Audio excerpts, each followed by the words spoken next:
শুরু করছে জাদু চক্র এর দ্বিতীয় পর্ব। ম্যালিবু কোস্টাল কমিউনিটির কাছে এসে একটা সাইড রোডে নেমে গাড়ির গতি কমালো উলফ। এতক্ষণ কথা বললেও এখন একেবারে চুপচাপ হয়ে আছে।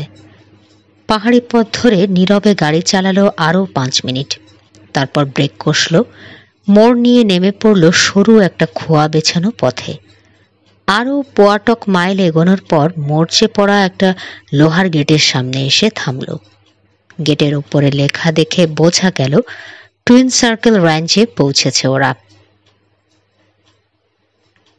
কি দেখবো ভেবেছিলাম বলতে পারবো না, উলফ বলল, তবে এরকম কিছু দেখবো আশা করিনি।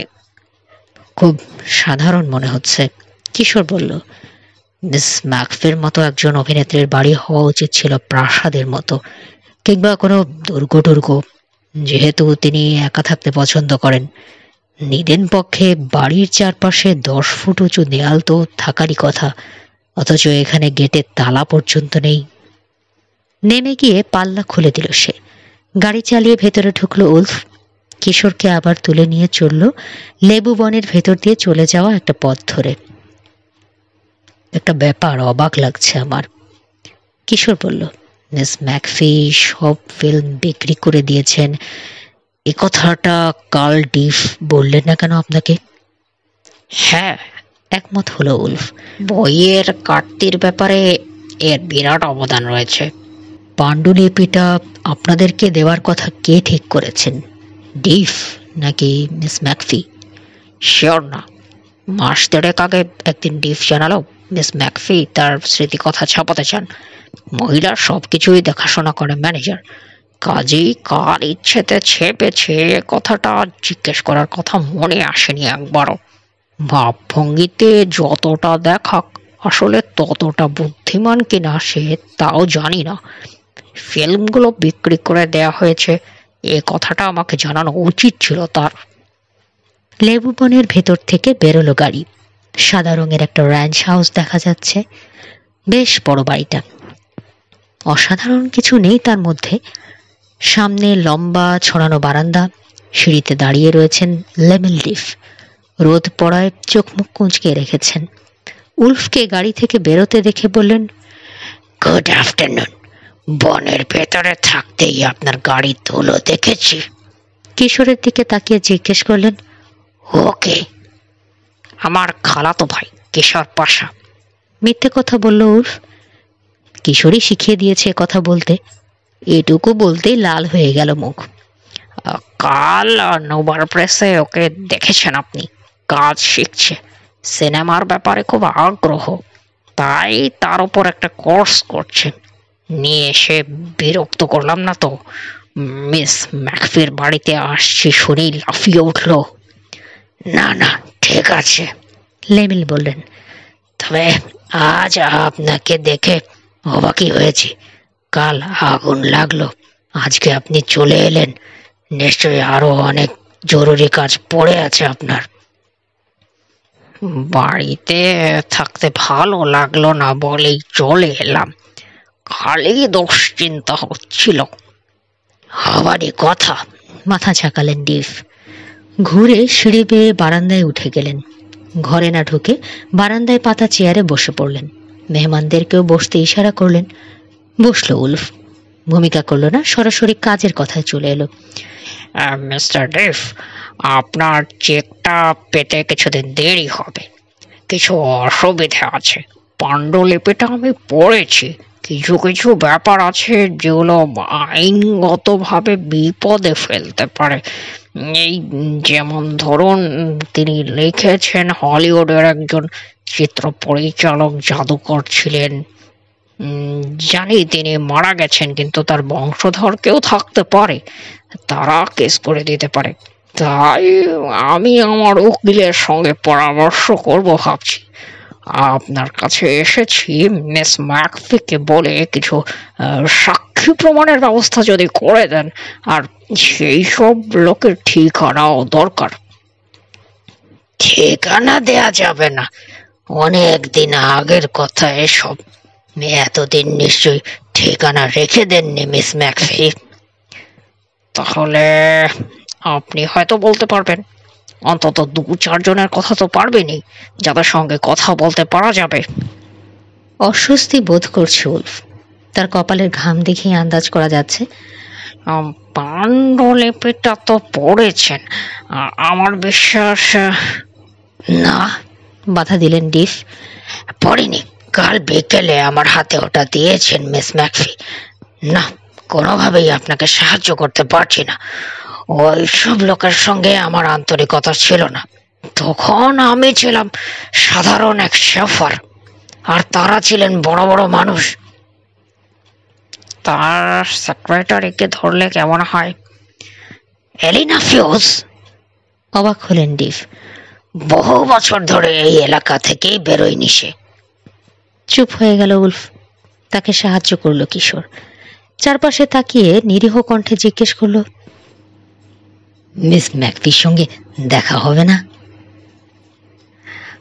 আমি আর এলিনা ছাড়া আর কারোর সঙ্গে দেখা করেন না তিনি, আর আজকে তো দেখা করার প্রশ্নই ওঠে না। ফিল্ম চুরির সুখেই কাতর, তারপর ওপর তলায় শুয়ে রয়েছেন।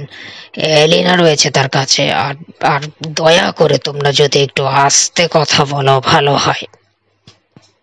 সরি। কৌতূহলী দৃষ্টিতে আরেকবার চারপাশে তাকালো কিশোর। মিস ম্যাকফি তাহলে একা থাকতেই পছন্দ করেন না? সন্ন্যাসিনী? আপনি আর এলিনা ছাড়া আর কেউ থাকেন না? তার মানে চাকর বাকর কেউ নেই? খুব সাধারণ জীবনযাপন করি আমরা, চাকরের দরকার হয় না। আজ সকালে টেলিভিশনে দেখেছি আপনার সাক্ষাৎকার। মিস ম্যাকফি টেলিভিশন দেখেন না? সত্যি? সত্যি আমি দেখি। কোনো খবর তার শোনার মতো হলে, শুনতে চাইলে আমিই বলি। অনেক বেশি একলা থাকেন, কারোর সাথেই দেখা করেন না? আপনিও না? মানে একা থাকতে থাকতে বিরক্ত হয়ে যান না আপনারা? এলিনা ফিউজও হন না? না, আমিও একা থাকতেই ভালোবাসি। আর এলিনা তো মিস ম্যাকফি বলতে পাগল। আমরা দুজনেই শুধু তার সঙ্গে থাকতে পারলেই খুশি। উলফের দিকে তাকালো কিশোর। দেখলেন তো, কোনো ভাবনা নেই, আপনার দুশ্চিন্তা করার কিচ্ছু নেই। উলফের দিকে তাকালেন ডিফ। দুশ্চিন্তা কিসের? মানে উলফ আসার সময় বলছিল তার নাকি ভয় লাগছে। কিশোর বলল, তার মনে হয়েছে ফিল্মগুলোর মতোই যদি কেউ পাণ্ডুলিপিটাও চুরি করে নেয়, তারপর টাকা দাবি করে, আপনি যদি কাউকে বলে দিয়ে থাকেন ওটা কোথায় আছে। আমি কাকে বলতে যাব?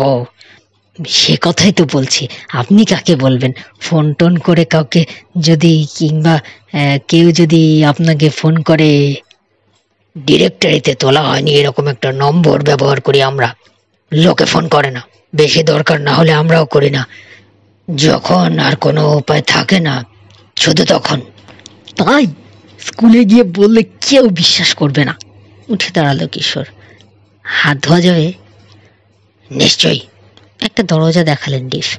হলঘর দিয়ে সোজা পেছনে চলে যাও, সিঁড়ির পাশ দিয়ে গেলেই রান্নাঘর আর বাথরুম দেখতে পাবে। থ্যাঙ্কস বলে ঘরে ঢুকে পড়ল কিশোর। বারান্দার রোদ থেকে সে ঘরের আলো খুব সামান্য মনে হলো তার কাছে। পাশের লিভিং রুমটা সাজানো হয়েছে পিঠ খাড়া কাঠের চেয়ার দিয়ে। ডানের ডাইনিং রুমে শুধু একটা সাধারণ কাঠের টেবিল আর বেঞ্চি। চওড়া সিঁড়িতে কার্পেট নেই। ওটার পাশ কাটিয়ে গিয়ে বাথরুমটা পেয়ে গেল সে। ভেতরে ঢুকে দরজা লাগিয়ে দিয়ে কল খুলে দিল। তারপর সিঙ্কের ওপরের মেডিসিন ক্যাবিনেটটা খুলল। ভেতরে কিছুই নেই, শুধু একটা জার ছাড়া। তার ভেতরে শুকনো কিছু পাতা, পুদিনার গন্ধ। ক্যাবিনেটটা বন্ধ করে দিয়ে হাত ধুয়ে নিল।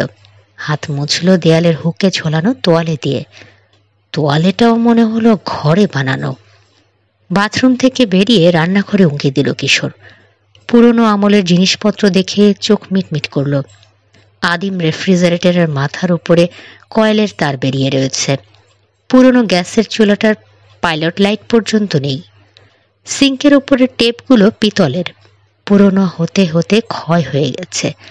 বহু বছর আগে ঘরটা তৈরি করার সময় লাগানো হয়েছিল, তারপর আর নতুন করে বদলানো হয়নি।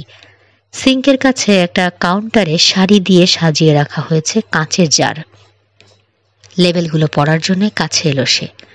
নানা রকমের ভেষজ পাতা আর ফুলের নাম, ট্যানজি, লুপাইন, রোজ হিপস, টাইম আর পুদিনা।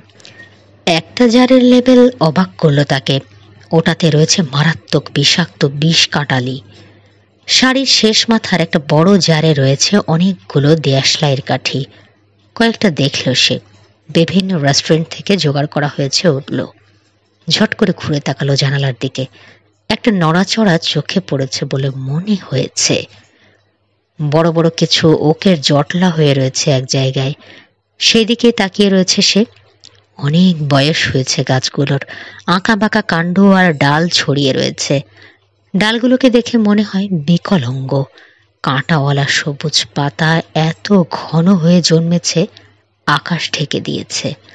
আলো আসতে পারছে না ঠিক মতো, দেখতে লাগে মেঘলা দিনের মতো।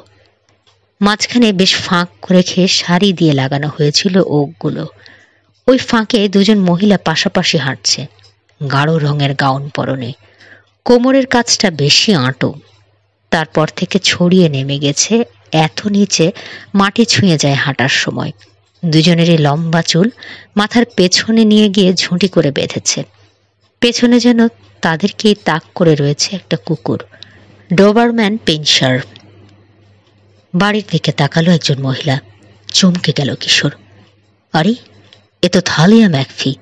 সিনেমার ওপর লেখা বইতে ছবি দেখেছে তার। পুরনো ওকের তলায় ধূসর আলোতেও মহিলাকে চিনতে কোনো অসুবিধে হলো না তার। অভিনেত্রীর সোনালি চুল এখন সাদার কাছাকাছি, তবে সুন্দর মুখটা এখনো তেমন বুড়িয়ে যায়নি। একটা মুহূর্ত তাকিয়ে থেকে আবার ফিরে হাঁটতে শুরু করলেন তিনি। কিশোরকে মনে হয় দেখেননি।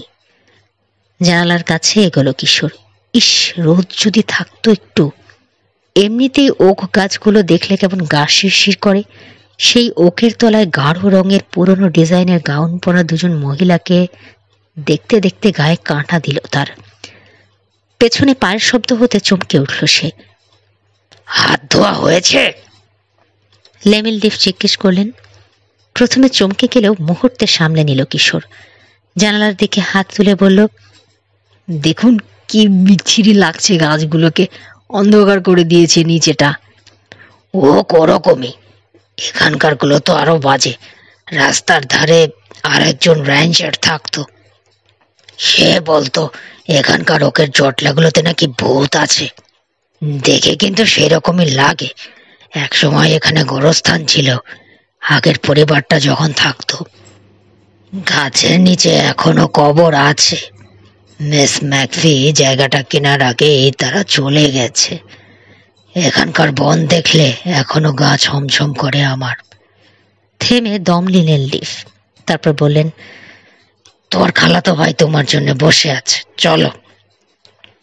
ডিফের পিছু পিছু আবার বারান্দায় বেরিয়ে এলো কিশোর। কয়েক মিনিটের মধ্যেই গাড়িতে চেপে টুইন সার্কেল র্যাঞ্চ থেকে বেরিয়ে যেতে শুরু করলো দুজনে।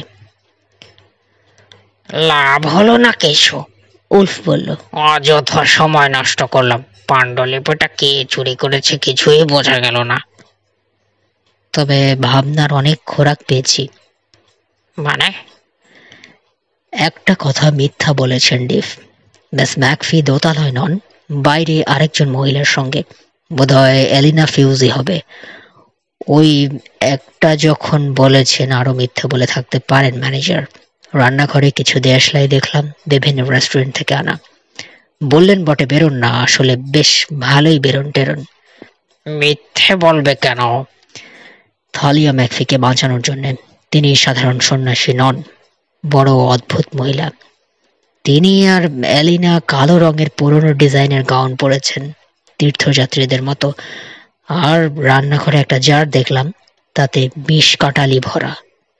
যা, হ্যাঁ, কিন্তু বিষ কাটালে তো বিষাক্ত।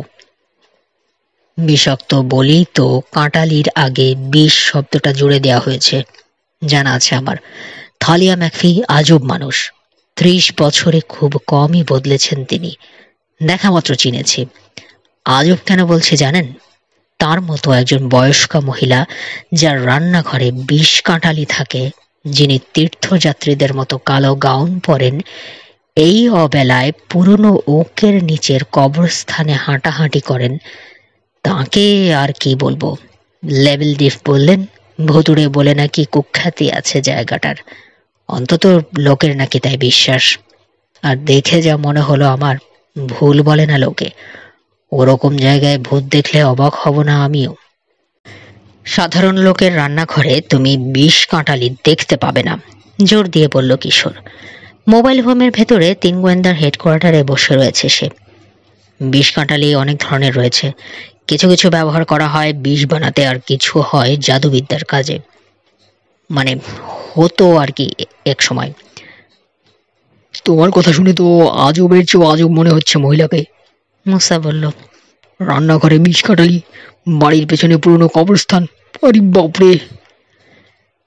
এখন আর ওটা কবরস্থান নয়, এক সময় ছিল, তবে জায়গাটা দেখতে এখনো অদ্ভুত লাগে, দেখলে গা শিরশির করে।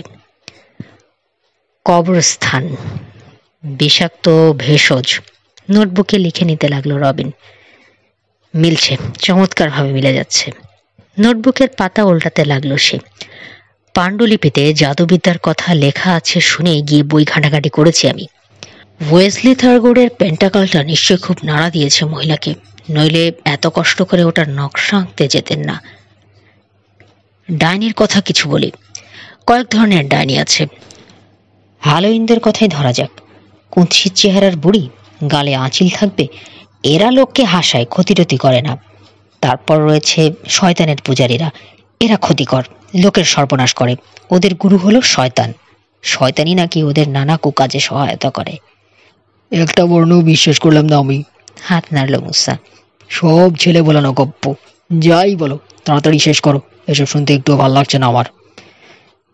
লাগবে এখনই। এক ধরনের ডাকিনী বিদ্যা আছে যাকে বলে ওল্ড রিলিজিয়ান। যারা এর চর্চা করে তারা বলে অনেক পুরনো আমল থেকেই শুরু হয়েছে এটা। এরা বিশ্বাস করে এই বিদ্যার সাহায্যে নানা রকম ফল ফলাদি ফলানো যায়, ফসল জন্মানো যায়। তাই এই বিদ্যাটাকে ভালোই বলা চলে। মানুষের ক্ষতি না করে উপকারের জন্যই এর চর্চা করে মানুষ। ডাইনিরা বিশ্বাস করে বিশ্বব্রহ্মাণ্ড হলো তাদের শক্তির উৎস, সেটাকে কবজা করতে পারলেই মহাশক্তিধর হয়ে যাওয়া যায়। জোট বেঁধে কাজ করে এই বিদ্যার অনুসারীরা। এক একটা জোটকে বলা হয় কোভেন। এক কোভেনে থাকে 13 জন করে সদস্য। বিশেষ জায়গায় মিলিত হয় ওরা, এই যেমন চৌরাস্তার মোড়ে। তবে তার চেয়েও ভালো জায়গা আছে, আন্দাজ করতে পারো কোথায়? ইয়ে, কবরস্থান। এক মুহূর্ত ভেবে নিয়ে বলল কিশোর। হ্যাঁ, নিয়মিত অনুষ্ঠানের সময় ওরকম জায়গায় মিলিত হয় ওরা। তাজা খাবার খায় আর সেলিনা অথবা চন্দ্রদেবী ডায়নার পূজা করে। রাতেই অনুষ্ঠান করে ওরা, খারাপ বলে নয়, পড়শিরা দেখে ফেললে নানা রকম মন্তব্য করবে, কানাঘুষা করবে, এই ভয়। অনুষ্ঠান যে কোনো সময় করা যায়, তবে বছরের 4টি বিশেষ দিনে হয় বিশেষ অনুষ্ঠান। একে বলে স্যাবাট। একজন ওল্ড রিলিজিয়ান ডাইনি অবশ্যই যোগ দেবে স্যাবাটে। তারিখগুলো হলো 30শে এপ্রিল, 1 আগস্ট, 31শে অক্টোবর আর 2রা ফেব্রুয়ারি। হ্যালোইন ডেও কিন্তু হয় 31শে অক্টোবরে। নোটবুক বন্ধ করলো রবিন। আজ এই পেয়েছি, জাদুবিদ্যার উপরে লেখা আরও অনেক বই আছে, দরকার হলে লাইব্রেরিতে গিয়ে পড়তে পারি, কিংবা বই নিয়ে আসতেও পারি। ভাবছি যে মিস ম্যাকফির পাণ্ডুলিপিটা গায়েব করে দিতে চেয়েছে সে কি কোনো ডাইনি?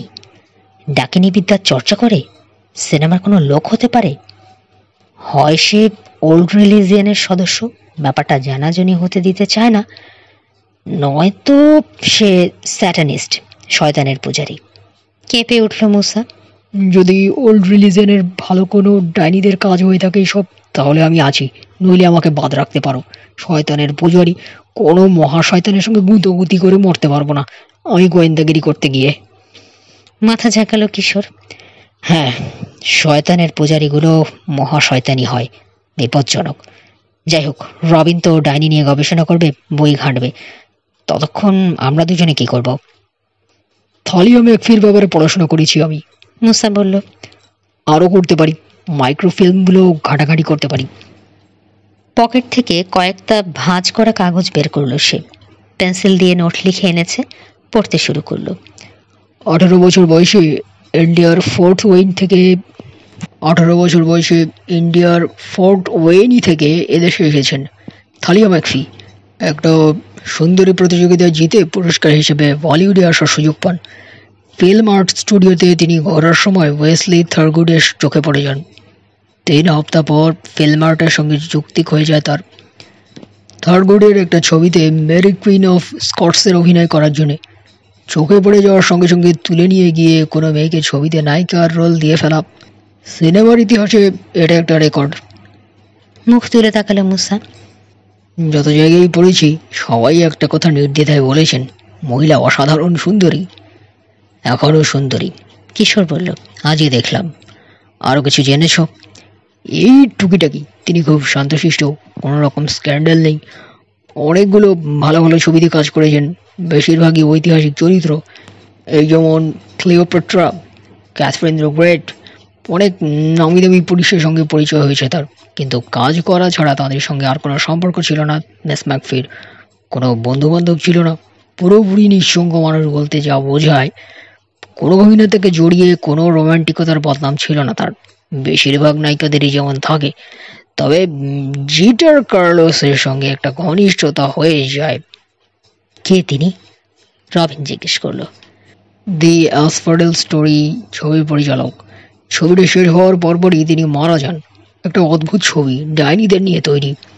অ্যাসফোর্ডেল ডাইনিদের বিচার অনুষ্ঠানের ওপর। আবার সেই ডাকিনী বিদ্যা, মাথা দিল কিশোর। হ্যাঁ, ছবিটা বিচিত্র, কাহিনীটাও। এতে পিউরিটন কুমারীর চরিত্রে অভিনয় করেন মিস ম্যাকফি। ডাইনি আখ্যা দিয়ে তাকে মেরে ফেলার ষড়যন্ত্র করা হয়। বিচারে সাব্যস্ত হয় ফাঁসি দেওয়া হবে তাকে। এক ইন্ডিয়ান যুবকের সঙ্গে পালিয়ে গিয়ে তখন প্রাণ বাঁচান। ইন্ডিয়ানদের চরিত্রে অভিনয় করেন জিটার কার্লোস। ছবির শুটিং শুরু হওয়ার আগেই মিস ম্যাকফির সঙ্গে এঙ্গেজমেন্ট হয়ে যায় তার। কেউ কেউ গুজব ছড়াতে শুরু করে ওই এঙ্গেজমেন্ট একটা ভাওতাবাজি। ক্যারিয়ার তৈরির জন্য এটা করেন জিটার। এর আগেও নাকি বহুবার অনেক নামি দামি অভিনেত্রীর সঙ্গে এঙ্গেজমেন্ট করেছেন তিনি, একই উদ্দেশ্যে। দি অ্যাসফোর্ডেল স্টোরি শেষ হওয়ার পরপরই মোটর দুর্ঘটনায় মারা যান জিটার। মিস ম্যাকফির র্যাঞ্চে এক পার্টি শেষ করে ফেরার পথে এই দুর্ঘটনা ঘটে। এতই মানসিক আঘাত পান মিস ম্যাকফি, কাজের ইচ্ছেই নষ্ট হয়ে যায় তার। আর কোনো ছবিতে অভিনয় করতে পারেননি। তার সমস্ত ছবির নেগেটিভ কিনে নিয়ে পরের 30টা বছর কাটিয়ে দেন লোক চক্ষুর অন্তরালে। তার পুরনো বন্ধুদেরকেও এড়িয়ে চলেন? জানতে চাইল কিশোর। বন্ধু থাকলে তো কেউ, মুসা বলল। তবে পরিচিত লোক অনেকেই ছিল। একটা ছবির ফটোকপি বের করে বাড়িয়ে দিল কিশোরের দিকে। দি অ্যাসফোর্ডেল স্টোরি যে বছর তৈরি হয়েছে সে বছর একাডেমি পুরস্কারের পার্টিতে ডিনারের সময় তোলা হয়েছে এটা। থালিয়া ম্যাকফির জাদু চক্র। এই ছবিতে লেভেল ডিফ নেই। তার মানে তখন বন্ধু মানে তেমন ঘনিষ্ঠ ছিলেন না আর কি, মন্তব্য করলো কিশোর। সোফার ছিলেন তো। ছবিটা ভালো করে দেখলো কিশোর, ক্যাপশন পড়লো। টেবিলের মাথায় বসে রয়েছেন থালিয়া ম্যাকফি আর জিটার কার্লোস। চামড়া সাদা নয় জিটারের, বাদামি, বেশ সুন্দর চেহারা। তার পাশে বসেছে হেনরি ফগ, তরুণ সুন্দর। মিস ম্যাকফির প্রিয় ক্যামেরাম্যান হেনরি ব্যানার রয়েছেন ছবিতে। আছে চার্লস গুডফেলো নামে একজন অভিনেতা। অভিনেত্রী উইডমারের পাশে বসেছে। স্ক্রিপ্ট রাইটার জন ভর্টেক্স আছেন, আর আছে এলিনা ফিউজ। বসেছে একজন চরিত্রাভিনেতা রাফেল স্মিথের পাশে। অ্যাসফোর্ডেল পিকচারের কস্টিউম ডিজাইনার পলি ফ্রেন্টিসকে চেনা গেল ক্যাপশন দেখে। চেনা গেল মার্থা কলিন্স আর শরিনা থারগুডকেও। দুজনই অভিনেত্রী। সাধারণ একটা মেয়ে তাকিয়ে রয়েছে সামনের দিকে, নাম লিলি আলজেডো। জিটারের সেক্রেটারি ছিল। ইন্টারেস্টিং, মাথা নাড়ল কিশোর। জাদুচক্রই বটে। 13 জন লোক আর একটা টেবিলে 13 জনের একসাথে বসাটাকে বলা হয় আনলাকি।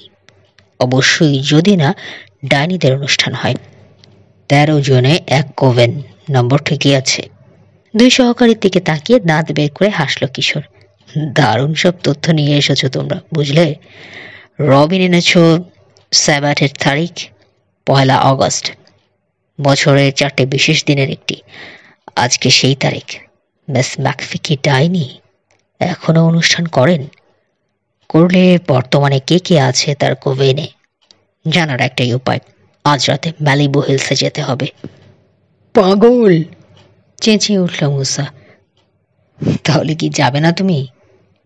দাঁত বের করে হাসল মুসা, আবার বলল, পাগল, না গিয়ে পারি। ভূত প্রেতকে যত বেশি ভয় পাই তত বেশি দেখতে ইচ্ছে করে। তা কখন রওনা হচ্ছি? গধূলি বেলায় খোয়া বেছানো পথটায় এসে পৌঁছল 3 গোয়েন্দা, যেটা ধরে যেতে হয় মিস ম্যাকফির র্যাঞ্জে। নেমে বাইকের সিটে ভর দিয়ে বিশ্রাম নিতে লাগলো কিশোর। রবিন আর মুসা কাছে এসে থামলে হাত তুলে দেখালো বাঁয়ে। ওটাই ওর বাড়ি, বলল কিশোর।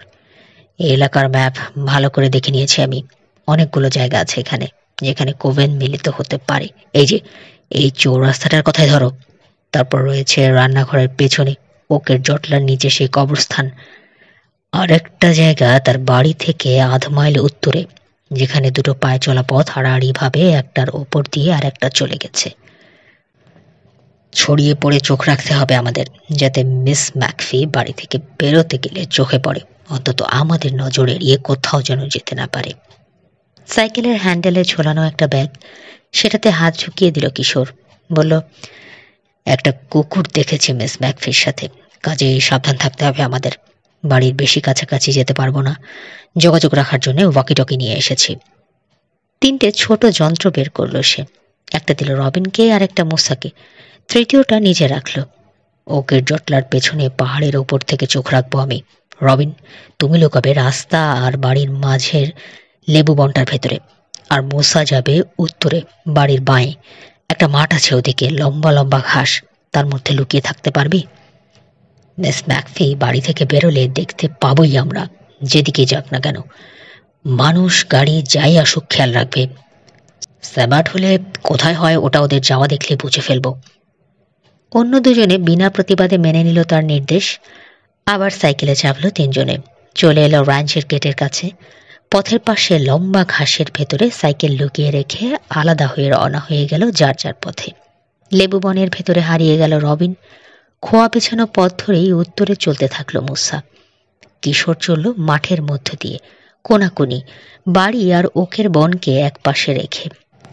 পাহাড়ে উঠে বাড়িটার পেছন দিকে ম্যানজানিটার একটা ঝোপ খুঁজে পেল সে। ঢুকে পড়ল তার মধ্যে, ওয়াকিটকি বের করে তৈরি হয়ে বসল। 1 নম্বর বলছি, মৃদু স্বরে বলল সে। শুনতে পাচ্ছ তুই? 2 বলছি। ভেসে এলো মুসার কণ্ঠ। বাড়ির উত্তরে মাঠে চলে এসেছি আমি।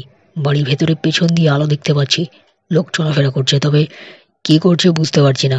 ওভার। থাকো, চোখ রাখো। 3 নম্বর, তোমার কি খবর?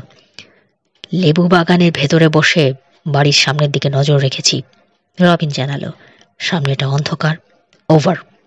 বসে থাকো, নির্দেশ দিল কিশোর। Over and out. পাহাড়ের ঢালে হেলান দিয়ে তাকিয়ে রইল সে। ওকে জটলার জন্যে বাড়িটা দেখা যায় না। বিকেলের আলোয় যতটা না ছিল তার চেয়ে বেশি রহস্যময় লাগছে গাছগুলোকে চাঁদের আলোয়। ধীরে ধীরে উপরে উঠছে চাঁদ। বিচিত্র কালো ছায়া যেন জড়িয়ে যাচ্ছে গাছগুলোর বিকলাঙ্গ শাখা প্রশাখায়। খড়খড় করে উঠল রেডিও। 2 নম্বর বলছি। মুসার কণ্ঠে শোনা গেল। এইমাত্র বাড়ির আলো নিভে গেল, পেছনে খুব সামান্য আলো জ্বলছে। ওভার। গাছের নিচের অন্ধকারে কেঁপে উঠল একটা ছোট্ট আলো, তারপর আরেকটা, আরো একটা। রেডিওর বোতাম টিপল কিশোর। ওকের জটলার দিকে এগিয়ে চলেছে ওরা, মোমের আলো দেখতে পাচ্ছি আমি। অপেক্ষা করতে লাগলো সে। বিকলাঙ্গ ডালের নিচে নড়ছে আলোগুলো। নড়াচড়া থেমে গেল। স্থির হয়ে জ্বলতে থাকলো বাতির শিখা। তারপর আরো আলো দেখা গেল। কাছে যাচ্ছি আমি, রেডিওতে 2 সহকারীকে জানালো কিশোর। তোমরা যেখানে আছো থাকো। ঝোপের ভেতর থেকে বেরোলো সে।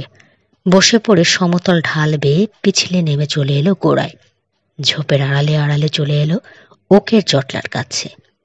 মোমের আলোগুলোর দিকে তাকিয়ে দ্বিধা করতে লাগলো।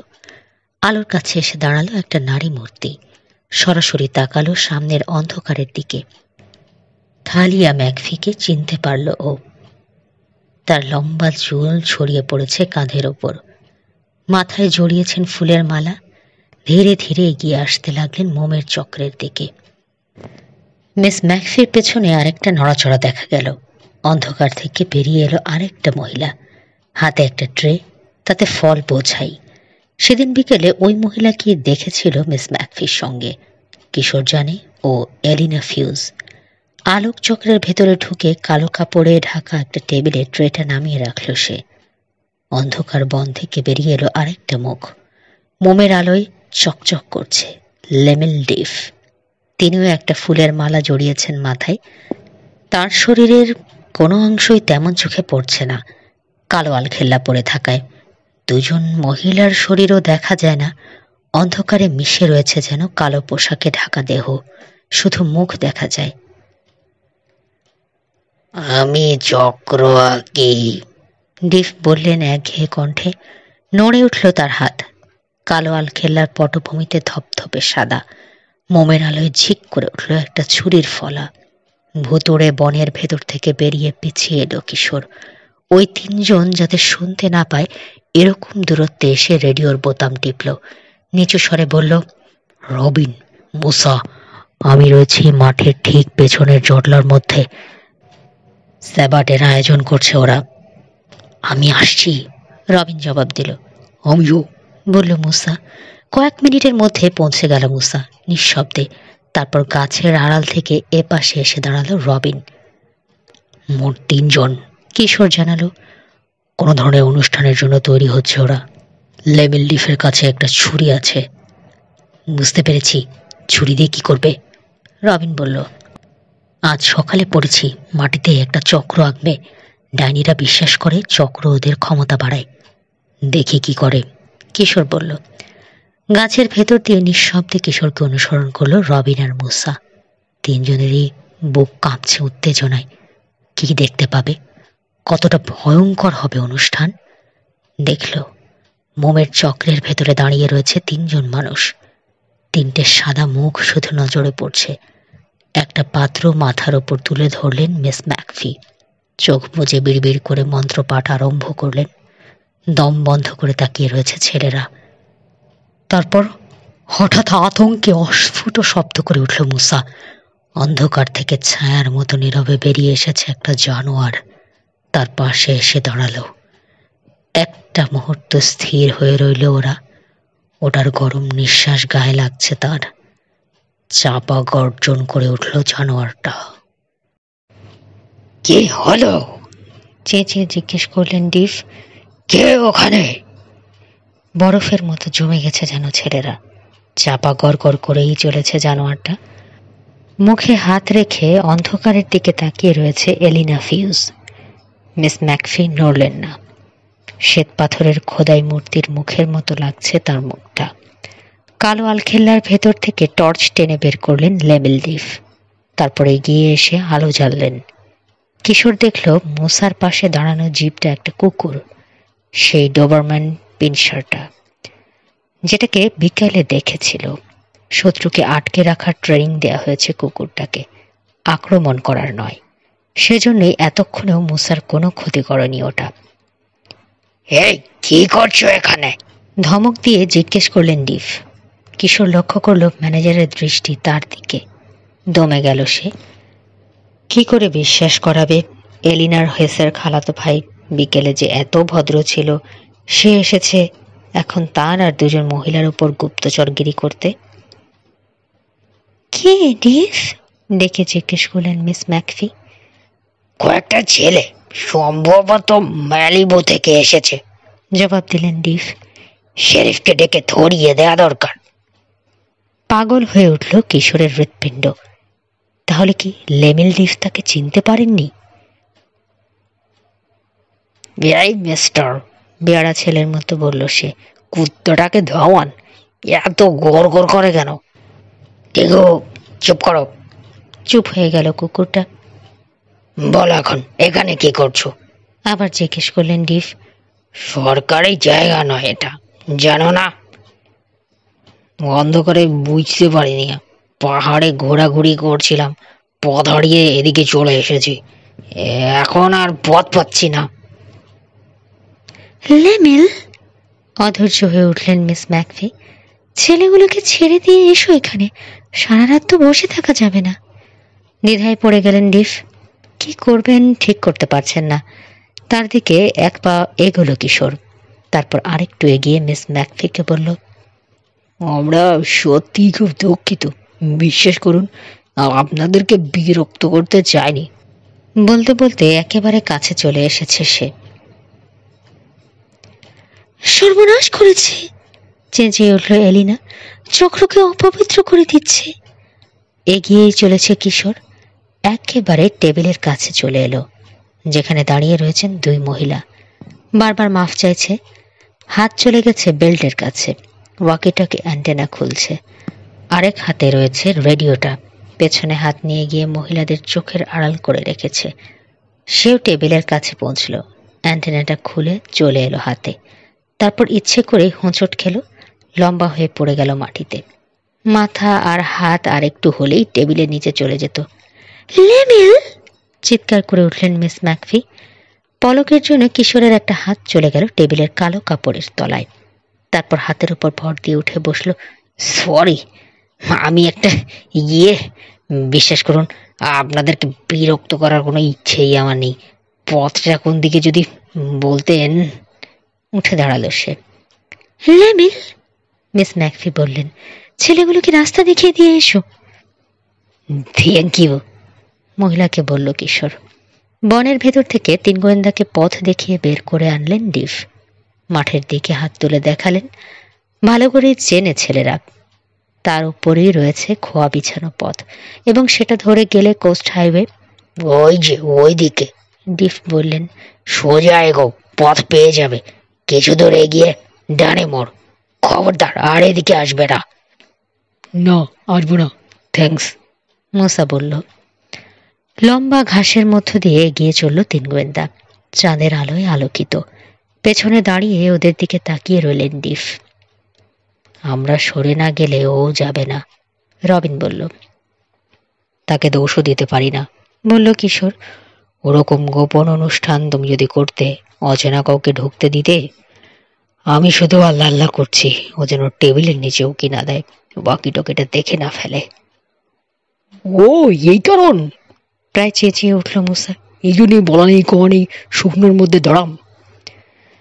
মনে হলো অনুষ্ঠানের সময় কি কি বলে ওরা শোনা দরকার। ভালোই লাগবে হয়তো, বেশি দূরে যাব না। রেঞ্জের বাইরে চলে গেলে আবার কথা শুনতে পারবো না। মাঠ পেরিয়ে এসে খোয়া বিছানো পথে উঠল ওরা।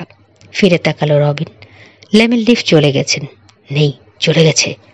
একটা ঝোপের ভেতরে এসে ঢুকলো তিনজনে। তোমার সেটটা অন করো, রবিনকে বলল কিশোর। শুনি কোভেন কি বলে। ঝোপের ভেতরে বসে রেডিওটা অন করে দিল রবিন। গেছে, শোনা গেল লেমিনের কণ্ঠ। আর আসতে পারবে না, আসবে বলেও মনেও হয় না। কলেজেতে ভয় ধরিয়ে দিয়েছে ওদের ডিগো। কুত্তাটাকে কোথাও আটকে রাখা যেত, বিড়বিড় করলো কিশোর। আবার কথা বললেন লেমিল ডিফ। ছেড়ে দেওয়া উচিত হয়নি। আর কি করা যেত? মিস ম্যাকফির প্রশ্ন। পাহাড়ের ওপর নিয়ে গিয়ে ঠেলে ফেলে দিলেই হতো। লেমিল, চেঁচিয়ে উঠল একটা মহিলা কণ্ঠ। মিস ম্যাকফি নন, তার মানে এলিনা ফিউজ। ডিফের কথায় চমকে গেছে। বাচ্চা কাচ্চার এসব ছোঁক ছোঁক করা ভালো লাগে না আমার। বাড়ি গিয়ে সবাইকে বলে দেবে, তারপরই ছুটে আসবে ফটোগ্রাফার আর সাংবাদিকের দল। প্রত্যেকটা গাছের পেছনে লুকিয়ে থেকে দেখবে আমরা কি করি। হেডলাইনটা এখনই আন্দাজ করতে পারছি। চিত্রনায়িকার বাড়িতে ডাইনির পূজা, চোখের পলকে হাজির হয়ে যাবে তখন পুলিশ। পুলিশকে ভয় করার কিছু নেই, মিস ম্যাকফি বললেন। বেআইনি কিছু করছি না আমরা। এখন করছি না, কখনোই করব না। আপনি তাহলে চান পুলিশ আসুক? ছেলেগুলোর উপর আপনার ক্ষমতা খাটানো উচিত ছিল, জিটার কার্লোসের ওপর যেমন খাটিয়েছিলেন। মিথ্যে কথা, চেঁচিয়ে উঠলেন মিস ম্যাকফি। আমি কিছুই করিনি, আমার সঙ্গে বেইমানি করার পরেও না। না, তা তো করেনি, ব্যঙ্গ করে বললেন ডিফ। তার দীর্ঘ জীবন আর সুখই কামনা করেছিলেন শুধু। লেমিল, থামো প্লিজ, অনুনয় করলো এলিনা। কিন্তু মিস ম্যাকফি চুপ করলেন না, বলতে লাগলেন, বারবার একই কথা বলো তুমি, একই প্রসঙ্গ তোলো। খুব রেগে গেছেন তিনি। জিটারের ওপর রেগে গিয়েছিলাম আমি ঠিকই, কিন্তু তার কোনো ক্ষতি করিনি। কারো ক্ষতি করতে আমার ক্ষমতা ব্যবহার করি না আমি, ভালো করে জানো তুমি, আর এজন্যই এভাবে কথা বলতে সাহস করো। লেমিল, প্লিজ, আবার অনুরোধ করলো এলিনা। বিড়বিড় করে কি বললেন ডিফ বোঝা গেল না। তারপর বললেন, আর এখানে থেকে কোনো লাভ নেই, অনুষ্ঠান আর হবে না, চলুন ঘরে চলুন। গলা চড়িয়ে ডাকলেন, ডিগো, এই ডিগো। কুত্তাটাকে বাইরে পাঠিয়ে দিলে হতো, এলিনা বলল, ছেলেগুলো যদি আবার ফিরে আসে। আসবে না, বাইরে ছেড়ে রাখলেও শান্তি নেই, সারা রাত বনের ভেতর ঘোরাফেরা করবে, চেঁচাবে, বিরক্ত করে ফেলবে। ঘুম থেকে উঠে গিয়ে তখন ধরে আনতে হবে আমাকে। এত কষ্ট করতে পারবো না, কুত্তা কুত্তাই, বেশি চালাক হলেও খারাপ, বোকা হলেও খারাপ। আর কোনো কথা শোনা গেল না। কিছুক্ষণ অপেক্ষা করে ভারী দম নিল কিশোর। লেমিল চেয়েছে আমাদের ওপর ক্ষমতা প্রয়োগ করুন মিস ম্যাকফি, যেভাবে জিটার কার্লোসের ওপর করেছিলেন, বলল সে। ভাবছি জিটারকে কি করেছিলেন তিনি? কিছুই না, তাই তো বললেন, রবিন মনে করিয়ে দিল। তিনি বলেছেন কারো কোনো ক্ষতি কখনো করেননি। মোটর দুর্ঘটনায় মারা গেছে জিটার, মুসা বলল। রাতে পার্টি থেকে ফেরার পথে তার গাড়ির ব্রেক ফেল করেছিল। সেটা কি পার্টি ছিল? কিশোরের প্রশ্ন। নাকি আজকে রাতের মতো কোনো অনুষ্ঠান? একটা ব্যাপারে আমরা এখন শিওর, মিস ম্যাকফি একজন ডাইনি, কিংবা তিনি মনে করেন তিনি ডাইনি, বিশ্বাস করেন কোনো ধরনের ক্ষমতার অধিকারী হয়েছেন। এতই ক্ষমতা, একেবারে মানুষ খুন করে ফেলতে পারে? কণ্ঠস্বর কাঁধে নেমে গেছে মুসার। জাদুর সাহায্যে খুন, মাথা নাড়ল রবিন। অসম্ভব। হয়তো, কিশোর বলল, তবে মহিলার কথা থেকে বোঝা যায় জিটার কার্লোসের মৃত্যুর ব্যাপারে একটা অপরাধ বোধ রয়েছে তার মধ্যে। জাদুর জোরে না হলেও অন্য কোনোভাবে কিছু একটা ক্ষতি তিনি করেছেন। ওই লেভেল লিফটে এত খোঁজাখুঁজি করে কেন? মুসা বলল। ইচ্ছে করেই যেন রাগিয়ে দিয়ে কথা বলায়, নাহলে ওভাবে অতীতের কথা খুঁজিয়ে বের করার কোনো মানে হয় না। হয়তো সুযোগ নিচ্ছে। সারা বাড়িতে কাজের লোক বলতে তো ওই একজনই, সে ক্ষমতাটাই ফলাচ্ছে আর কি। লোকটাকে আমার ভালো লাগেনি। আমারও না। মিস ম্যাকফির প্রাইভেসি রক্ষার জন্য মিথ্যে বলে থাকতে পারে, আর যে লোক অন্যকে বাঁচাতে মিথ্যে বলতে পারে সে নিজেকে বাঁচাতে আরো বেশি পারবে। কিশোর, বলে উঠল রবিন, পাণ্ডুলিপি চুরিতে তার হাত নেই তো? কেন করবে, কিভাবে করবে বুঝতে পারছি না। নিজে সেটা চুরি করতে পারবে না, এই জন্য যে তখন হেনরি ফগের সঙ্গে ইন্টারভিউ চলছিল তার, আর চুরির কোনো মোটিভই নেই। বরং উল্টোটা হলেই তার লাভ বেশি। মিস ম্যাকফির বিজনেস ম্যানেজার, সে ব্যবসায় একটা পার্সেন্টেজ নিশ্চয়ই পায়। বইটা ছাপা হলে, বিক্রি হলে সঙ্গে সঙ্গে সেও টাকা পাবে। তবে কারোর সঙ্গে বইটা নিয়ে আলোচনা করে থাকতে পারে, মিস ম্যাকফিও করে থাকতে পারেন। আজ রাতে যা শুনলাম তাতে মনে হচ্ছে ওই পাণ্ডুলিপি চুরির জবাব লুকিয়ে রয়েছে মিস ম্যাকফির অতীত জীবনে। উঠে দাঁড়ালো কিশোর। যতটা পারলাম করলাম, আজ রাতে আর কিছু করার নেই। ওয়াকি টকিটা আনতে যাচ্ছি আমি। সাইকেলগুলোর কাছে গিয়ে দাঁড়াও। আগামীকাল কোভেনের ব্যাপারে তদন্ত চালাবো আমরা। যদি মিস ম্যাকফি সত্যিই কোভেন পরিচালনা করে থাকেন, রবিন বলল। করেছেন আমি নিশ্চিত। রওনা হয়ে গেল কিশোর। মাঠের উপর দিয়ে এগিয়ে যেতে লাগলো বিকলাঙ্গ ওকের ভুতুড়ে বনের দিকে। যা, কি বলছো? বিশ্বাস করতে পারছে না উলফেস। মিস ম্যাকফি সত্যি ডাইনি? সান্তামানিকা বুলভার ধরে গাড়ি চালাচ্ছে সে। পাশে বসে রয়েছে কিশোর। পেছনের সিটে বসেছে রবিন আর মুসা। আগে কি ছিলেন জানি না, কিশোর বলল। তবে এখন তিনি ডাইনি। আমার তো মনে হচ্ছে সিনেমায় যখন অভিনয় করতেন তখনও এর চর্চা চালিয়েছেন। আমরা ভাবছি একটা কোভেন পরিচালনা করেছেন তিনি। সদস্যদের কেউই হয়তো চাইছে না তার সত্যি কথাটা বেরোক, তাহলে সবাই সবকিছু জেনে যাবে। নিজেকে প্রকাশ করতে চাইছে না সেই লোক। তার ঘনিষ্ঠ যেসব মানুষ ছিলেন এক সময়, তাদের সঙ্গে যোগাযোগের চেষ্টা করব, আমরা কথা বলবো। গত দুদিনে মিস ম্যাকফির গতিবিধি কি ছিল জানবো। পাণ্ডুলিপিটা আগে কোথায় ছিল, এখন কোথায় আছে তাও হয়তো বলতে পারবে কেউ। জানলে কি স্বীকার করবে নাকি? বলল তরুণ প্রকাশক। যদি চুরি করে থাকে? প্রথমে পাণ্ডুলিপিটার কথা তুলবই না, আগে জানার চেষ্টা করব কোভেনের কোন মানুষটা এখনো মিস ম্যাকফির সঙ্গে যোগাযোগ রেখেছে কিংবা তার সংবাদ জানতে আগ্রহী। এ কথা বলতে মনে হয় কারো আপত্তি থাকবে না, অন্তত থাকার কথা নয়।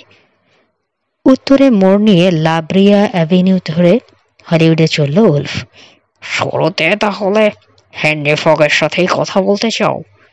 ফগ ক্রাইম রিপোর্টার, লোকটাকে দেখে খুবই ভালো মনে হলো। সে সব কোভেন ফোভেনে জড়াবে বলে বিশ্বাস হয় না। সব সময় সে ক্রাইম রিপোর্টার ছিল না, অভিনেতা ছিল। মিস ম্যাকফির শেষ ছবিটাতে অভিনয় করেছে। জিটার কার্লোসকে তার চেনার কথা, আর তার সাথে কথা বলাটাই এখন সহজ, কারণ কোথায় পাওয়া যাবে জানি। হার্ভে ভিডিওর অফিসে, যেটার একটা অঙ্গ প্রতিষ্ঠান KLMC স্টেশনে, হলিউড বুলভারের ফাউন্টেন স্ট্রিটে অফিসটা। আজ সকালে ফোন করেছিলাম, দেখা করবে কথা দিয়েছেন। কি ব্যাপারে কথা বলতে চাও বলেছ? না, তেমন ভাবে বলিনি। বলেছি স্কুলের ম্যাগাজিনের জন্য একটা প্রতিবেদন করতে চাই। নিশ্চয়ই পাবলিসিটি পছন্দ করেন ফগ। পেছনের সিট থেকে বলল মুসা। এমনকি স্কুলের কাগজে নাম ছাপাতে রাজি। আসলে ওভাবে ভাবলে সবাই আমরা পাবলিসিটি পছন্দ করি, কিশোর বলল। কোন লোক চায় না তার নাম ছাপার অক্ষরে বের হোক, লোকে জানুক। উলফের দিকে তাকালো সে। আমাদের এনে খুব উপকার করলেন, নইলে বাসে আসতে হতো। এসে আমারও লাভ হয়েছে। বাড়িতে থাকলে পাণ্ডুলিপির চিন্তায় পাগলই হয়ে যেতাম। উলফ বলল। অফিস নেই, সারাদিন ওখানে থেকে থেকে অভ্যেস হয়ে গেছে। নেই বলে এখন মনে হয় একেবারে বাস্তুহারা হয়ে গেছি। তাছাড়া তোমাদের উপর বিশ্বাস জন্মে গেছে আমার। হেনরি ফগের মতো লোকের মুখোমুখি হতেও আর ভয় পাই না এখন। হেসে উঠল রবিন। কিশোর সঙ্গে থাকলে ওরকমই হয়, কাউকে ভয় পায় না ও। জাদু চক্রের অন্য লোকগুলোকে খুঁজে বের করবে কিভাবে? জানতে চাইল উলফ। জবাব দিল মুসা। আমার বাবা একটা ফিল্ম স্টুডিওতে কাজ করে, ঠিকানাগুলো জেনে নেবে বলেছে। হলিউড বুলভারে পৌঁছল ওরা। সাবধানে চালাচ্ছে এখন উলফ। ডানে মোড় নিয়ে ফাউন্টেন স্ট্রিটে পড়ল। কিছু দূর এগিয়ে একটা বাড়ির সামনে থামল। দেখে মনে হয় যেন গাঢ় রঙের কাচের একটা বিশাল ছক্কা ওটা। আমরা এখানেই আছি, তুমি যাও। আচ্ছা, বলে নেমে পড়ল কিশোর। ঘুরে বাড়িটার দিকে রওনা হলো। রিসেপশন রুমটা ঠান্ডা। পোলারাইজড কাঁচ দিয়ে বাইরের রোদ আর উত্তাপ ঠেকানোর ব্যবস্থা করা হয়েছে। ডেস্কে বসে রয়েছে এক মহিলা, গায়ের রং উজ্জ্বল বাদামি। কোথায় যেতে হবে বলে দিল কিশোরকে। এলিভেটরে চড়ে 4 তলায় উঠতে লাগলো কিশোর। সুন্দর সাজানো গোছানো অফিস হেনরি ফগের। ঘরের ভেতরে কাঁচ আর ক্রোমের অভাব নেই। চেয়ার, সোফার গদি সব কালো চামড়ায় মোড়া। জানালাগুলো সব উত্তরমুখ, হলিউড হিলের দিকে। সেগুন কাঠের টেবিলের ওপাশে বসে রয়েছে ফগ, পাহাড়ের দিকে পিঠ দিয়ে। কিশোরকে দেখে হাসল। এসো এসো, তোমার মতো ইয়াং ম্যানদের আমি খুশি হয়ে সাহায্য করি। কিশোরের মনে হলো এরকম মন ভোলানো কথা আগেও 1000বার বলেছে লোকটা। সেও ভদ্রভাবে বলল, অনেক ধন্যবাদ আপনাকে। নিরীহ মুখভঙ্গি করে তাকিয়ে রয়েছে ফগের দিকে। বোকা বোকা করে তুলেছে চেহারাটাকে। কাল সকালে আপনাকে টিভিতে দেখলাম, থালিয়া ম্যাকফির স্টেটে গিয়ে লেভেল ডিফের সাক্ষাৎকার নিয়েছেন। অবাকই লেগেছে, ভাবতেই পারিনি আপনি অভিনেতা ছিলেন। মিস ম্যাকফিকে চেনেন? তার সঙ্গে পরিচয় আছে? পলকে উধাও হয়ে গেল ফগের হাসি। মিস ম্যাকফিকে চেনা আর অভিনয় করার চেয়ে অনেক জরুরি কাজ আছে দুনিয়ায়। ঝটকা দিয়ে চেয়ার ঘুরিয়ে তাকালো বইয়ের তাকের দিকে। করেছি, ওগুলোই তার প্রমাণ। তাকের কাছে এগিয়ে গেল কিশোর। বইয়ের তাকে বই ছাড়াও রয়েছে নানা রকম প্ল্যাকার্ড, মেডালিয়ন। বইয়ের তাকে বই ছাড়াও রয়েছে নানা রকম প্লাক, মেডালিয়ন, উপকূলের উজান ভাটি সমস্ত শহর থেকে পাওয়া। ক্যালিফোর্নিয়া, নেভাডা আর অ্যারিজোনার বিভিন্ন ছোট বড় শহরের পুলিশ প্রধানদের সঙ্গে দাঁড়িয়ে তোলা ফগের ছবি আছে অসংখ্য। ফ্রেমে বাঁধায় পার্চমেন্টের উপরে লেখা একটা বক্তব্য বলে দিচ্ছে শরীফের পসিতেও একজন অনারারি মেম্বারশিপ। আরে বাবা! এমন একটা ভঙ্গি করলো কিশোর যেন ভক্তিতে গদগদ হয়ে গেছে। কিছু স্ক্র্যাপ বুকও আছে, খুশি হয়ে বলল ফগ। ইচ্ছে করলে দেখতে পারো। নিশ্চয়ই দেখব, আগ্রহ দেখালো কিশোর। শুনলাম ড্রাগ অ্যাবিউজও নাকি অনেক কাজ দেখিয়েছেন। সাংঘাতিক লোক আপনি। গলে গেল ফগ, লাল হয়ে গেল চেহারা। হ্যাঁ, কিছু কিছু কাজ করেছি। এর উপরে টিভিতে একটা সিরিজ করারও ইচ্ছা আছে। শুনলে অবাক হবে, বড় বড় ওষুধ কোম্পানিও আজকাল ড্রাগ চোরাচালানে অংশ নিচ্ছে। সবই খুঁজিয়ে বের করব আমি, তবে এবছর আর হবে না। অন্য ব্যাপারে ইন্টারেস্টেড হয়ে উঠেছে প্রডিউসার। টাকা খরচ কিসে করতে চায় জানো? পুরনো সিনেমার ওপর। ড্রাগ স্মাগলিং এর মতো একটা জাতীয় স্বার্থবিরোধী কাজের চেয়ে তার কাছে জরুরি হলো কিনা পুরনো মুভি। যার যা পছন্দ। শুনলাম মিস থালিয়া ম্যাকফির পুরনো ছবিগুলো নাকি খুবই দামি। টাকাতেরা যে টাকা দাবি করেছে সেটা মিটিয়ে দেওয়া হলে আরো দাবি হয়ে যাবে ওগুলো। আপনার কপালই খারাপ, কিশোর বলল। অত টাকা খরচ করার পর আর ড্রাগের উপর সিরিজ করতে হয়তো রাজি হতে চাইবেন না প্রযোজক। তবে আপনার জন্য পুরোপুরি খারাপ খবর নয়, ওটা পাবলিসিটি হবে, কারণ একটা ছবিতে আপনিও অভিনয় করেছেন। বাজে ছবি, দি অ্যাসফ্রেডেল স্টোরি, এমনিতেই ফ্লপ করেছিল। ওটাতে অভিনয় করে একেবারে বদনাম হয়ে গেল আমার। আর কোনো ছবিতে চান্সই পেলাম না। তারপরেই তো অন্য কাজ খুঁজতে আরম্ভ করলাম। ভালোই হয়েছে, ক্রাইম রিপোর্টার হিসেবে উন্নতি করেছি। আপনার হয়েছে, মিস ম্যাকফির হয়নি। কোনো কথাই পেটে রাখতে পারে না এমন ভান করে বলতে লাগলো কিশোর। ছবিটা ফ্লপ করায় আর কোনো কাজ পাননি তিনিও, অবসর নিতে বাধ্য হয়েছেন। আমার চাচি বলে মিস ম্যাকফি নাকি বেশ রহস্যময় মহিলা। লোকে নাকি নানা কথা বলে তার এবং তার বন্ধুদের সম্পর্কে। কোভেন টোভেন কিসব বলে। কোভেন? সতর্ক হয়ে উঠল ফগ, যেন শত্রুর গন্ধ পেয়ে গেছে। কঠিন হাসি ফুটল ঠোঁটে। কোভেন হলো গিয়ে ডাইনিদের একটা টিম। হ্যাঁ, টিম শুনেছি। আচ্ছা, আপনি তো মিস ম্যাকফির সঙ্গে কাজ করেছেন, তাকে ঘনিষ্ঠভাবে চেনেন।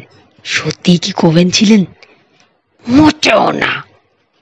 আমি যতদূর জানি ওরকম কোনো কিছুই ছিল না। মিস ম্যাকফির বন্ধু বান্ধবকে নিয়ে পার্টি অবশ্য দিত মাঝে মাঝে, যাদের সাথে কাজ করেছে। তাদেরকে চেনেন? চিনি, আমিও তাদের একজন। আপনি জানেন না এমন কিছু ওরা হয়তো জেনে থাকতে পারে। স্থির দৃষ্টিতে ফগের চোখের দিকে তাকিয়ে রয়েছে কিশোর। তাদের সঙ্গে যোগাযোগ আছে আপনার? জানেন কোথায় পাওয়া যাবে? মিস ম্যাকফির সঙ্গে দেখা করিয়ে দিতে পারবেন? কোনোটাই পারবো না। ওদের সাথে বহুদিন যোগাযোগ নেই আমার। কিছু বন্ধু আছে আমার যারা পুলিশে ঢুকে পড়েছে। মিস ম্যাকফির সাথে দেখা হয় না আমার প্রায় 30 বছর। আরো 30 বছর দেখা না হলেও কিছু এসে যায় না। বদমেজাজি নষ্ট হয়ে যাওয়া একজন অভিনেত্রী সে। জিটার কার্লোসের মতোই, যার সাথে তার এনগেজমেন্ট হয়েছিল। সাংঘাতিক বাজে লোক ছিল। মিস ম্যাকফির বাড়ির পার্টি থেকে ফেরার পথে মারা গিয়েছিলেন ভদ্রলোক, তাই না? হ্যাঁ। হঠাৎ যেন বয়স অনেক বেড়ে গেছে ফগের, অন্তত আসল বয়সটা বোঝা যাচ্ছে। ভাঁজ পড়েছে চোখের কোণে, বোধহয় রেগে যাওয়াতেই। পার্টির পরে। সোজা হয়ে গা ঝাড়া দিল সে। পানি ফেলার জন্য কুকুর যেমন করে ঝাড়ে, অনেকটা তেমনি ভঙ্গিতে সে যেন ঝেড়ে ফেলতে চাইছে একটা বাজে স্মৃতি। সেটা অবশ্য অনেকদিন আগের কথা। আজকাল আর ওসব নিয়ে ভাবি না, আসলে ভাবতে চাই না। কে যায় অতীত নিয়ে মাথা ঘামাতে? আর মিস ম্যাকফিকে নিয়েই বা এত বাজে কথা জিজ্ঞেস করছো কেন তুমি? তুমি তো এসেছো ক্রাইম ফাইটিং প্রোগ্রামের কথা জানতে। আমি এসেছি মিস থালিয়া ম্যাকফির খোঁজ খবর জানতেই, সহজভাবে বলে ফেলল কিশোর। ফিল্মের ইতিহাস নিয়ে একটা গবেষণা করছি, ভালো করে লিখতে পারলে স্কুলের জার্নালে ছাপা হবে। হেনরি ফগের চেহারাই বলে দিল বিরক্ত হয়েছে, নাড়া খেয়েছে খুব। আর কোনো কথা না থাকলে এবার তুমি এসো, শীতল কণ্ঠে বলল সে। আমার কাজ আছে, আর সময় দিতে পারছি না। সরি, জরুরি একটা অ্যাপয়েন্টমেন্ট আছে। বুঝেছি, উঠল কিশোর। ফগকে ধন্যবাদ জানিয়ে বেরিয়ে এলো অফিস থেকে। হলো কিছু? কিশোর গাড়িতে উঠলে জিজ্ঞেস করলো উলফ। মিস ম্যাকফিকে দেখতে পারে না ফগ, তার ছবি টেলিভিশনে দেখানো হবে এটাও ভালো লাগছে না তার। ড্রাগের ওপর সিরিজ করে টাকা নষ্ট করতে রাজি নয় এখন হার্ভি ভিডিও, কারণ মিস ম্যাকফির ছবির পেছনে অনেক টাকা খরচ করে ফেলেছে। মিস ম্যাকফির সঙ্গে 30 বছর যোগাযোগ নেই ফগের, তার কোনো বন্ধুর সঙ্গেও দেখা সাক্ষাৎ নেই। কোভেনের কথাও অস্বীকার করলো সে। অন্যান্য ব্যাপার হয়তো সত্যি কথাই বলেছে সে, তবে মনে হলো কোভেনের ব্যাপারে মিথ্যা বলেছে। অস্বাভাবিক কোনো কিছু রয়েছে তার আচরণে, কি সেটা বুঝলাম না। পেছনের সিট থেকে হাসলো মুসা। তুমি বোঝনি এ কথা, বিশ্বাস করতে বলো? না বুঝলেও নিশ্চয়ই আন্দাজ করেছো, ও ব্যাপারে তুমি ওস্তাদ। জিজ্ঞেস করলে বলবে না, তাই করলাম না। এই যে আরো কাজ জোগাড় করে দিলাম। তুমি যাওয়ার পর বাবাকে ফোন করেছিলাম, একটা ঠিকানা বের করে ফেলেছি। মিস ম্যাকফির প্রিয় ক্যামেরাম্যান হ্যারি ব্যানারের ঠিকানা। এখন আর ক্যামেরার কাজ করে না, মেলরোজে টেলিভিশন মেরামতের দোকান খুলেছে। চলো সেখানে যাই। হ্যারি ব্যানারের সঙ্গে দেখা করার জন্য গল্প বানিয়ে বলতে হলো না তিন গোয়েন্দাকে, কারণ ভূতপূর্ব ক্যামেরাম্যানের কাছে যাওয়ার পথে কোনো রিসেপশনিস্ট বাধা হয়ে নেই। ধুলোয় ঢাকা ছোট্ট দোকানটায় ঢুকে পড়ল ওরা। দেয়ালে সরু একটা ফোকর দেখা গেল। একপাশে একটা নাপিতের দোকান, আর এক পাশে জমা হয়ে আছে সোফা মেরামতকারীর ফেলে দেয়া বাতিল, ছোবড়া, স্প্রিং এসব।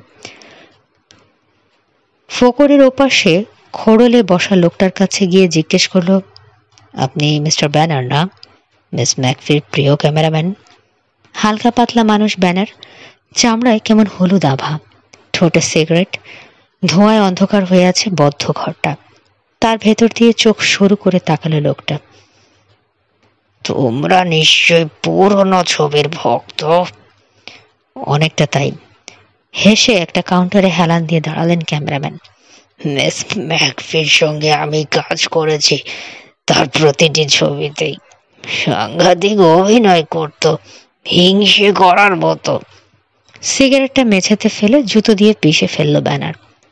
সুন্দরীও ছিল, বেশ কিছু নায়িকা ছিল তখন, গ্ল্যামার কুইন।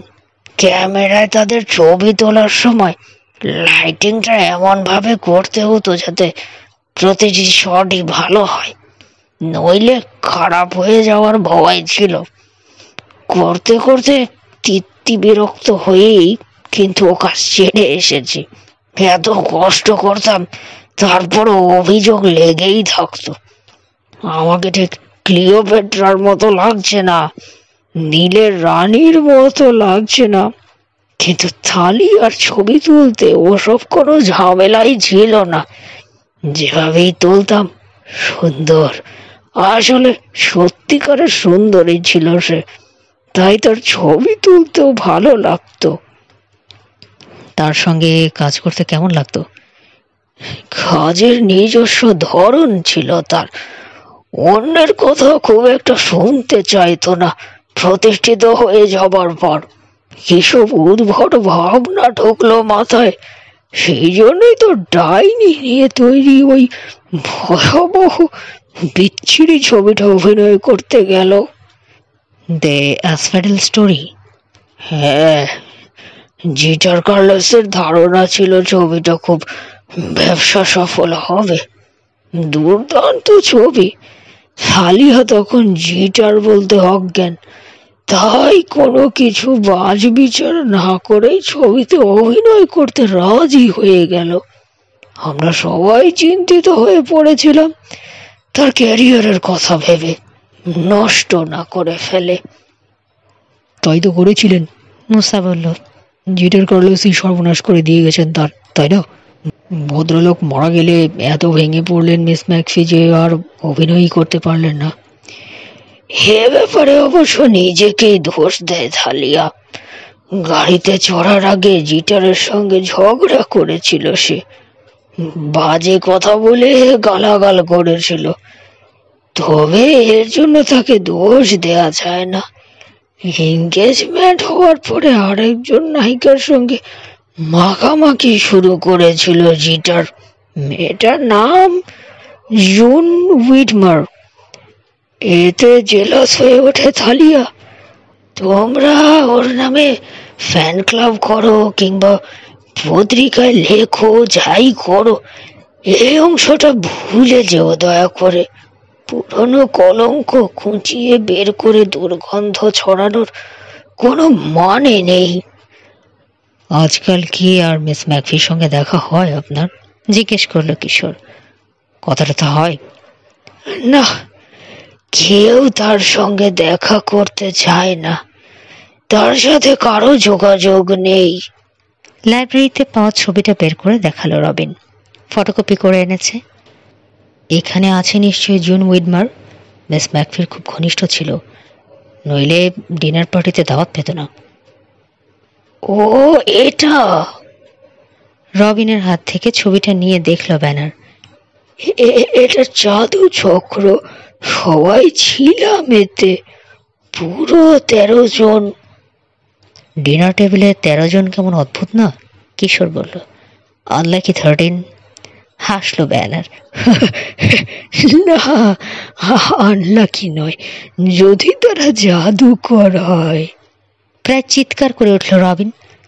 তাহলে কোভেন ছিল এটা একটা? শব্দ করে হাসলেন ব্যানার।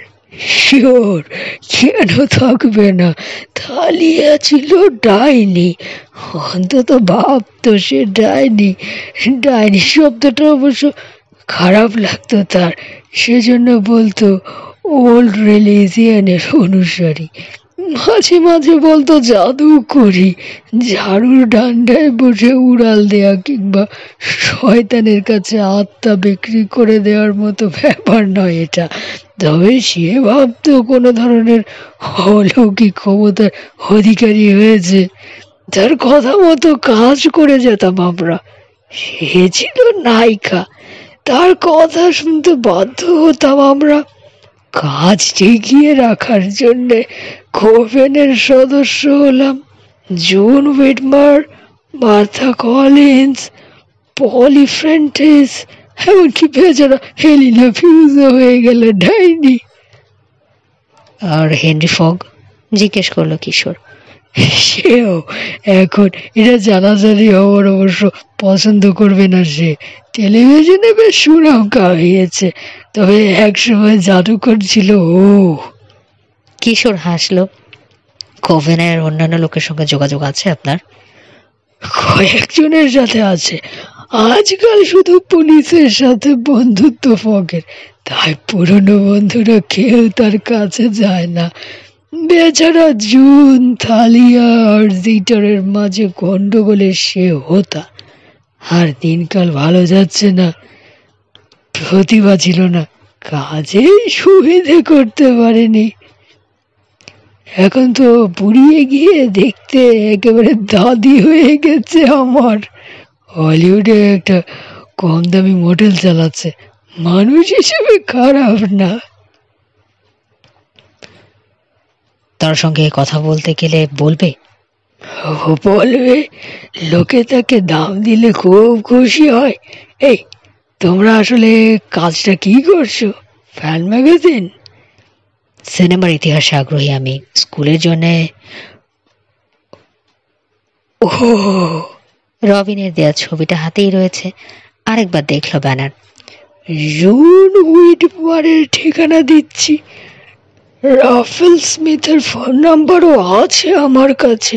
চমৎকার লোক, 80 বছর বয়স হয়ে গেছে, এখনো ফিল্ম ছাড়েনি, কাজ করে যাচ্ছে।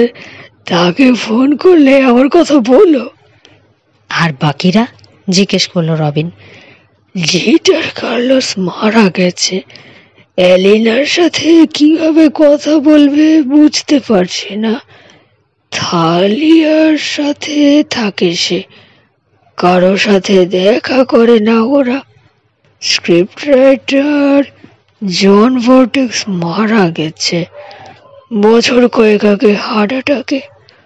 পলি ফ্র্যান্টিসের কথা ভুলে যাও, দেখা হবে না তার সাথে। কোনো এক কাউন্ট না ডিউককে বিয়ে করে ইউরোপে চলে গেছে, আর ফেরে নেই। মার্থা কলিন্সও চলে গেছে হলিউড থেকে। তার জন্মস্থান মন্টানার বেলসভিলের একটা ছেলেকে বিয়ে করে ওখানেই গিয়ে ঘর বেঁধেছে। আর সেরিনা থারগুড, সেও গেছে। লাল চুলওয়ালা সুন্দর মেয়েটা, তাই না? মুসা জানতে চাইল। কি হয়েছে তার? মালিবু বিচে একদিন সাঁতার কাটতে গিয়ে জোয়ারের টানে পড়েছিল, ডুবে মারা গেছে। হয় হয়, কোভেনের 3জনই মরে গেল। ছবিটা নেওয়া হয়েছে অনেক দিন আগে, অনেক বছর পেরিয়ে এসেছি আমরা। সবাই মোটামুটি ভালোই আছি, মৃতদেরকে বাদ দিলে।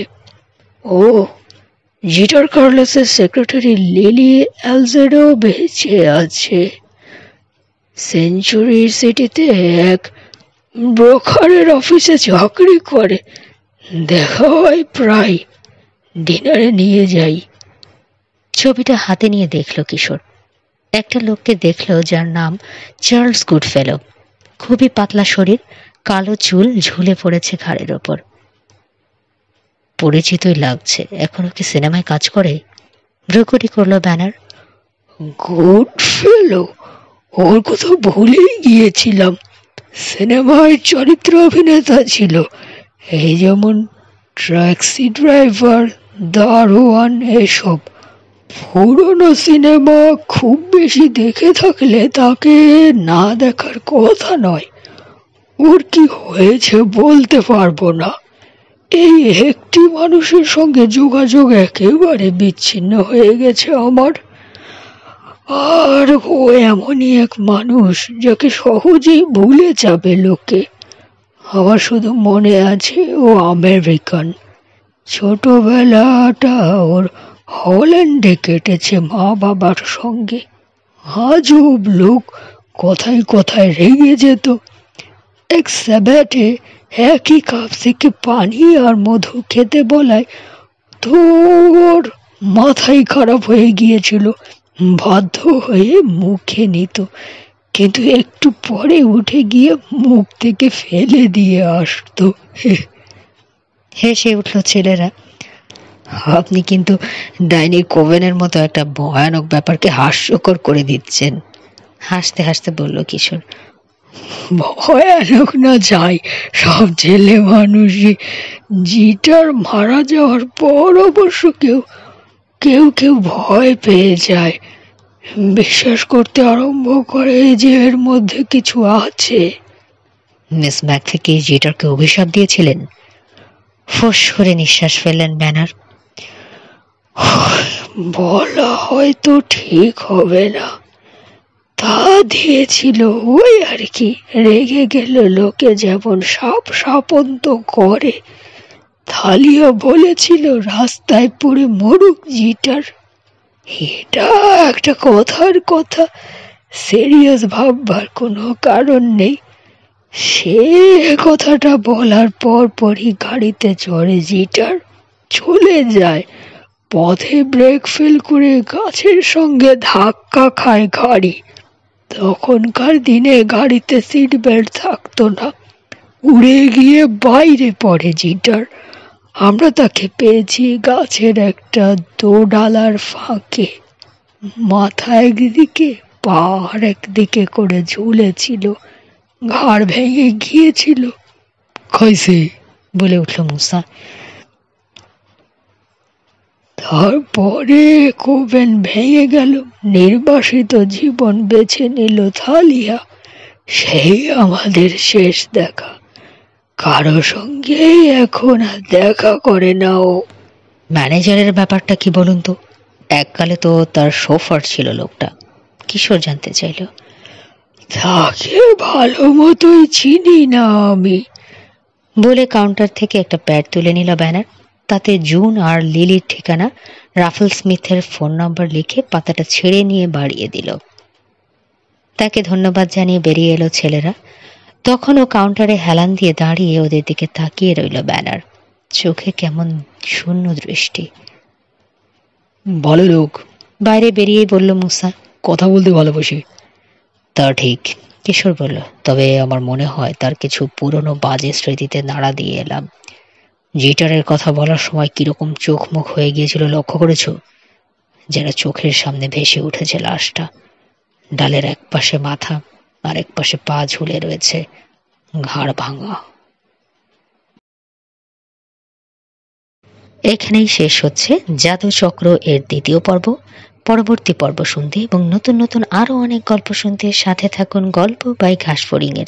ধন্যবাদ।